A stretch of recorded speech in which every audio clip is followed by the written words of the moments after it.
परम प्रेममय श्री श्री ठाकुर अनुकूल चंद्र श्री चरण मोर कोटि कोटि प्रणाम। समस्त को जय गुरु। सत्संग अधिवेशन सहित पारस्परिक आलाप आलोचना दरकार।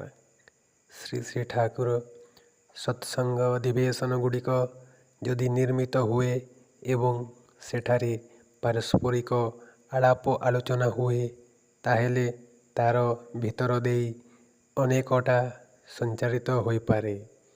एक तरफा कहिबा ठारू घरुआ भावे प्रश्नोत्तर ओ समवेत आलाप आलोचना हुए सेई भल। सुधु आलोचना करे छाड़ीदेले हुए ना। प्रत्येकर संगे व्यक्तिगत भावे मिसी देखिबाको हुए। करणीय गुड़िक से केतेकी करिबाको अभ्यस्त होइछि। संगृहीत आलोचना पत्रिका। जय गुरु।